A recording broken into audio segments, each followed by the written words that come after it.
दोस्तों, स्वागत है एक बार फिर हमारे इस चैनल लर्न एंड ग्रो पर। दोस्तों, क्या आपने कभी लोगों के बीच हो रही ऐसी कन्वर्सेशन को सुना है जिसमें एक व्यक्ति कहता है कि हमें पेड़ पौधे लगाकर एनवायरनमेंट को सुरक्षित रखने में मदद करनी चाहिए, वहीं दूसरा व्यक्ति कहता है तुम एनवायरनमेंट को सुरक्षित रखने की बात करते हो, तुम तो खुद गाड़ी चलाते हो। या फिर कोई व्यक्ति कहता है तुम्हें हर रोज सुबह 5 बजे उठकर वर्जिश करनी चाहिए जिससे तुम स्वस्थ रहोगे, और सामने वाला व्यक्ति कहता है तुम मुझे सिखाओगे ये सब, तुम तो खुद 9 बजे उठते हो। मतलब सामने वाला व्यक्ति किसी पर्टिकुलर आर्गुमेंट को काउंटर करने की बजाय वो सामने वाले व्यक्ति पर ही पर्सनल अटैक करने लगता है। आखिर ऐसा क्यों? तो दोस्तों, मेरा नाम रघु है। आज हम इसी विषय पर बात करने वाले हैं, तो प्लीज कहीं जाइएगा मत, बने रहिए इस वीडियो के अंत तक। दोस्तों, मनोविज्ञान की भाषा में इसे लॉजिकल फैलेसीज अर्थात तर्क में त्रुटि कहते हैं। डेली लाइफ में इन लॉजिकल फैलेसीज का इस्तेमाल करना हम इंसानों की प्रवृत्ति है। हर इंसान में ये बिना भेदभाव के पाई जाती है। और इंटरेस्टिंग बात तो ये है कि हम लोग जानबूझकर ऐसा नहीं करते, जबकि अनजाने में ऐसा हो जाता है। जैसा कि मैंने आपको पिछले वीडियो में बताया कि तर्क करना एक स्किल है जो कि नेचुरल ह्यूमन बिहेवियर का हिस्सा नहीं है। इसे प्रैक्टिस के साथ डेवलप किया जा सकता है, और इसी स्किल से अनजान होने का नतीजा होता है लॉजिकल फैलेसीज। अर्थात आप तर्क तो करते हैं लेकिन वो तर्क आपका वैलिड नहीं होता, उस तर्क में त्रुटियां होती है। वैसे तो बहुत सारी लॉजिकल फैलेसीज होती है, लेकिन आज हम कुछ ऐसी मोस्ट कॉमन लॉजिकल फैलेसीज के बारे में जानेंगे जो हमें डे टू डे लाइफ में देखने को मिलती है। जैसा कि कोई व्यक्ति किसी आर्गुमेंट को टारगेट करने के बजाय वह पर्सनल अटैक करने लगता है। ऐसा अक्सर तब होता है जब उस व्यक्ति के पास उस आर्गुमेंट के अगेंस्ट कोई स्ट्रॉन्ग पॉइंट नहीं होता। इसे एक एग्जाम्पल के थ्रू समझ सकते हैं। जैसा कि मैंने आपको वीडियो के शुरू में बताया, जैसे एक व्यक्ति कहता है कि हमें एनवायरनमेंट को बचाना चाहिए, तो सामने वाला व्यक्ति इस पॉइंट पर बात करने के बजाय वह पर्सनल अटैक करने लगता है और कहता है तुम एनवायरनमेंट को बचाने की बात करते हो, तुम तो खुद गाड़ी चलाकर पोल्यूशन करते हो। यहाँ उस मुद्दे पर बहस करने के बजाय व्यक्तिगत हमला किया जा रहा होता है, जिसे साइकोलॉजी के लैंग्वेज में एड होमिनम फैलेसी कहते हैं। ठीक ऐसे ही मैंने आपको दूसरा एग्जांपल बताया। मान लो मैं किसी व्यक्ति से कहता हूँ तुम्हें हर रोज सुबह 5 बजे उठकर वर्जिश करनी चाहिए जिससे तुम स्वस्थ रहोगे, और सामने वाला व्यक्ति मुझसे कहता है तुम खुद तो 8 बजे उठते हो या फिर 9 बजे उठते हो, मुझे ज्ञान दे रहे हो। तो आप तो एकदम सही एडवाइस दे रहे हैं, फिर भी आपको ये सब सुनने को मिलता है। वन मोर एग्जाम्पल, जैसे कोई सिगरेट पीने वाला व्यक्ति आपसे कहता है कि सिगरेट मत पियो, इससे फेफड़े खराब होते हैं, जो कि एक अच्छी सलाह है। और यह एडवाइस आपको कोई सिगरेट पीने वाला व्यक्ति दे या फिर बिना सिगरेट पीने वाला, इससे आखिर क्या फर्क पड़ता है? अब सही सलाह तो हमेशा सही सलाह रहती है ना। जैसे कोई मोटा व्यक्ति आता है और कहता है कि तुम्हें ना एक्सरसाइज करनी चाहिए, तुम स्वस्थ रहोगे, और आप उसे कहते हैं कि तुम खुद तो मोटे और मुझे ज्ञान दे रहे हो। दोस्तों, ये एडवाइस तो सही है, it is scientifically proven if you exercise your body will get fit. लेकिन फिर भी उस पर्टिकुलर बात को काउंटर करने की बजाय हम सामने वाले व्यक्ति पर ही पर्सनल अटैक करने लगते हैं, और हम डे टू डे लाइफ में पता नहीं ऐसे कितने एग्जाम्पल सुनते हैं। तो अच्छी सलाह तो अच्छी सलाह ही रहती है, चाहे वो बीड़ी सिगरेट पीने वाले व्यक्ति से आए या फिर किसी और से, इससे क्या फर्क पड़ता है। Logical fallacies number 2, straw man argument. इसमें किसी लॉजिक को तोड़ मरोड़ कर पेश किया जाता है, मतलब सामने वाले की बात को गलत तरीके से पेश करने की कोशिश की जा रही होती है। फॉर एग्जाम्पल, मैं किसी व्यक्ति से कहता हूँ तुम्हें पालतू जानवरों के प्रति दयालु होना चाहिए, और सामने वाला व्यक्ति मुझसे कहता है मतलब तुम यह कहना चाहते हो कि इंसानों से ज्यादा जानवरों को प्यार किया जाए, जबकि आपके कहने का मतलब ये नहीं होता, जबकि आपका मतलब तो कुछ और होता है। फॉर एग्जाम्पल, जैसे आप कहते हैं कि गाड़ियों से निकलने वाला धुआं एनवायरनमेंट में कार्बन डाइऑक्साइड के लेवल को बढ़ाता है, और सामने वाला व्यक्ति कहता है इसका मतलब तुम ये कहना चाहते हो कि हम गाड़ी चलाना ही बंद कर दें। आप ऐसा कैसे कह सकते हैं, हम गाड़ी चलाना कैसे बंद कर सकते हैं? लेकिन आपके ये कहने का मतलब बिल्कुल भी नहीं होता, सिर्फ गाड़ियों से निकलने वाले धुएं से कार्बन डाइऑक्साइड के लेवल को बता रहे होते हैं। लॉजिकल फैलेसीज नंबर 3, जिसे फॉल्स डिलेमा के नाम से जानते हैं। इसमें आपके लिए ऑप्शंस को लिमिट कर दिया जाता है, ईदर दिस वन और दैट वन। जैसे कोई व्यक्ति मेरे पास आता है और कहता है अगर तुम बीजेपी का समर्थन नहीं करते तो तुम देश के दुश्मन हो, और यह बात बिल्कुल गलत है, क्योंकि किसी पार्टी का समर्थन न करना आपका देशद्रोही होना नहीं है।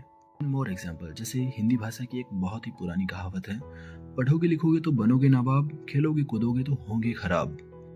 इस कहावत को बनाने वाले के अकॉर्डिंग आपके पास सिर्फ 2 ही ऑप्शन है, या तो आप पढ़ लिख कर नवाब बन जाएंगे, या फिर खेले कूदे तो आपकी जिंदगी पूरी तरह से खराब हो जाएगी, तबाह हो जाएगी। कि ऐसा नहीं है। आज हम देख पा रहे हैं देश और दुनिया में बहुत सारे ऐसे लोग जिन लोगों ने खेल कूद में हिस्सा लिया है, या फिर भारत के संदर्भ में ही आप देख सकते हैं, जैसे नीरज चोपड़ा, पीवी सिंधु, बजरंग पूनिया जैसे लोगों ने खेल कूद में बढ़ चढ़कर हिस्सा लिया और अपने देश का नाम भी रोशन किया। इस तरह के सारे एग्जाम्पल्स आपको केवल 2 ऑप्शन देकर आपके फ्यूचरिस्टिक विजन को तय करते हैं, और इस तरह के सारे statement false dilemma logical fallacies के अंतर्गत आते हैं, अर्थात आपके तर्क में त्रुटि होती है। Logical fallacies number 4, appeal to popularity. यह भी एक most common use logical fallacy है जिसमें लोगों को पता नहीं होता कि वो तर्क में गलती कर रहे हैं। इसमें किसी भी चीज के फेमस होने का हवाला देकर उसे सही साबित करने की कोशिश की जाती है। आप इसे एक एग्जाम्पल के थ्रू बेहतर समझ पाएंगे। जैसे मैं कहूँ कि रामदेव जी बाबा की जो कंपनी है पतंजलि, उसके काफी प्रोडक्ट खराब आते हैं, और सामने वाला व्यक्ति मुझसे कहता है तुम ऐसा कैसे कह सकते हो, उसके प्रोडक्ट तो एकदम सही है, क्योंकि वो बहुत फेमस है, पूरी दुनिया उसे फॉलो करती है, कैसे अपने प्रोडक्ट में गलती कर सकते हैं। लेकिन दोस्तों ऐसा हो सकता है, असंभव तो नहीं है कि उनके प्रोडक्ट में कोई गलती ना आए, लेकिन लोग इसे पॉपुलैरिटी का हवाला देकर सही साबित करने की कोशिश करते हैं, जो कि एक गलत बात है। एक और व्यवहारिक एग्जांपल, जैसे आप किसी स्कूल या कॉलेज में पढ़ते हैं और किसी चीज के नाम पर बेवजह पैसे वसूल किए जाते हैं, और आप उस वसूली के खिलाफ आवाज उठाते हैं, तो कोई व्यक्ति आता है और कहता है तुम्हें क्या दिक्कत है, ये तो सभी कॉलेज वालों से ले रहे हैं, तो यहाँ भी ले रहे हैं। याद रहे फ्रेंड्स, यह भी एक लॉजिकल फैलेसी है जिसे अपील टू पॉपुलैरिटी या फिर अपील टू कॉमनैलिटी कहते हैं, अर्थात किसी भी चीज का कॉमन होना उस चीज के सही होने का प्रमाण कभी नहीं होता। एक और एग्जांपल, जैसे किसी स्टूडेंट को 12th पास करने के बाद सब्जेक्ट चूज करना होता है और एक पर्टिकुलर स्ट्रीम में स्टडी करनी होती है, और कोई व्यक्ति आता है और कहता है तुम्हें ना साइंस लेनी चाहिए क्योंकि सभी लोग ले रहे हैं। दोस्तों यह जरूरी नहीं जो सब्जेक्ट वर्तमान में फेमस है वह हर किसी के लिए सही हो। जैसे कोई व्यक्ति कहता है कि तुम्हें ना इस ब्रांड का फोन इस्तेमाल करना चाहिए, इसमें कोई दिक्कत नहीं आएगी क्योंकि यह बहुत पॉपुलर ब्रांड है। लेकिन यहाँ भी logical fallacy appeal to popularity का इस्तेमाल किया गया है। तो दोस्तों ये सारे एग्जाम्पल लॉजिकल फैलेसीज को दिखाते हैं, क्योंकि किसी भी चीज के सिर्फ फेमस होने मात्र से उसकी क्वालिटी बेहतर या फिर सही होने का दावा नहीं किया जा सकता। नेक्स्ट है लॉजिकल फैलेसी नंबर 5, जिसे स्लिपरी स्लॉप फैलेसी के नाम से जानते हैं। इसमें लोग अपने एक्सपीरियंस के बेसिस पर अपनी एक राय कायम कर लेते हैं जिसके सही होने का कोई साइंटिफिक बेस नहीं होता।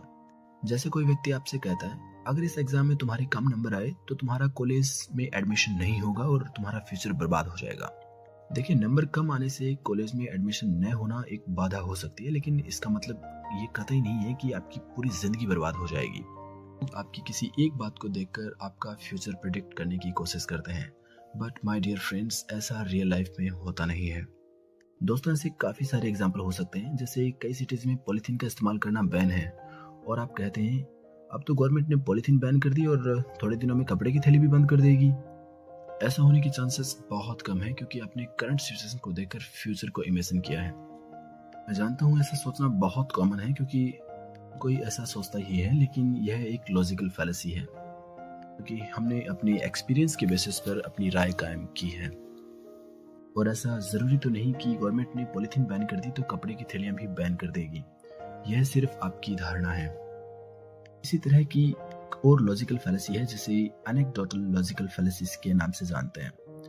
इसमें पर्सनल एक्सपीरियंस और कहानियों के आधार पर लोग कंक्लूजन तक पहुंचते हैं।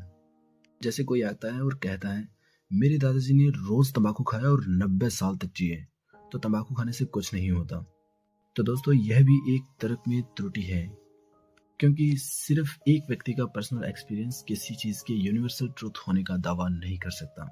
और दोस्तों हम सब जानते हैं तंबाकू खाने से बीमारियां होती हैं, इसे साइंटिफिक एविडेंस के बेसिस पे जाना जा सकता है। नेक्स्ट है दो डिफरेंट चीजों को ओवर सिंप्लीफाई करके उनमें कुछ सिमिलरिटीज दिखाने की कोशिश की जाती है। इसे फॉल्स इक्विवेलेंस फैलेसी कहते हैं। जैसे कि कुछ एस्ट्रोलॉजर बताते हैं चंद्रमा के किसी पर्टिकुलर डायरेक्शन में होना आपकी लाइफ को अफेक्ट करता है, और इस बात के पीछे वो तर्क देते हैं और कहते हैं चंद्रमा की गुरुत्वीय खिंचाव की वजह से समुद्र में उठाव होता है। ठीक वैसे ही इंसान की बॉडी में भी 70% वाटर होता है और चंद्रमा हमारी बॉडी को भी अफेक्ट करता है। यहाँ चीजों को बिना ठीक से समझे ओवर सिंप्लीफाई किया गया है, उनका आपस में कनेक्शन जोड़ने की कोशिश की जा रही होती है। साइंस हमें बताती है कि चंद्रमा की ग्रेविटी सिर्फ पानी पर काम नहीं करती बल्कि हर मैसिव ऑब्जेक्ट पर काम करती है। क्योंकि समुद्र में पानी की मात्रा बहुत अधिक होती है और पानी एक फ्लूइड मैटर होता है, जिसकी वजह से समुद्र पर चंद्रमा की ग्रेविटी का इफेक्ट देखा जा सकता है, लेकिन ह्यूमन बॉडी पर नहीं। क्योंकि समुद्र के पानी की डेंसिटी को अगर ह्यूमन बॉडी में मौजूद पानी की डेंसिटी से कंपेयर किया जाए तो ह्यूमन बॉडी वाटर डेंसिटी बिल्कुल ना के बराबर होती है। इसीलिए इंसानों पर इसका कोई इफेक्ट देखने को नहीं मिलता। ऐसे और भी बहुत सारे एग्जाम्पल हैं and these were some of them. तो दोस्तों, लॉजिकल फैलेसीज को जानना हमें यह सिखाता है कि किसी भी तर्क पर आंख बंद करके भरोसा नहीं करना चाहिए। इसे हमेशा तर्क की कसौटी पर कसकर ही भरोसा करना चाहिए। अपनी डे टू डे लाइफ में हो रहे किसी भी आर्ग्यूमेंट में आप इसे पहचान कर अपने सोच और तर्क निर्णय लेने की क्षमता को बेहतर बना सकते हैं। क्या आपने कभी किसी व्यक्ति के लॉजिक में इन गलतियों को नोटिस किया है? आप चाहें तो अपना एक्सपीरियंस इस वीडियो के कमेंट सेक्शन में बता सकते हैं। आपका अनुभव न केवल हमें सीखने में मदद करेगा बल्कि इस कम्युनिटी को मजबूत बनाएगा। याद रहे, सवाल करना और सही जवाब की खोज ही सही सोच की शुरुआत है। अमेरिकन साइंटिस्ट कार्ल सैगन का एक बहुत ही फेमस कोटेशन है। वो कहते हैं, extra ordinary claims require extra ordinary evidence. असाधारण दावों के लिए असाधारण प्रमाणों की आवश्यकता होती है। मुझे आशा है इस वीडियो में बताई गई बातें आप में एक सकारात्मक बदलाव लेकर आएंगी। सो दोस्तों, that's all for today. Video को अंत तक देखने के लिए आपका बहुत बहुत शुक्रिया। मिलते हैं किसी नेक्स्ट वीडियो में। अगर यह वीडियो आपको पसंद आया हो तो वीडियोस को लाइक करें and share it with at least one friend of yours. Don't forget to subscribe to the channel to get more such videos. Press the bell icon so that you never miss upcoming videos. Till then, स्वस्थ रहें, मस्त रहें, व्यस्त रहें और अपना ख्याल रखें। धन्यवाद।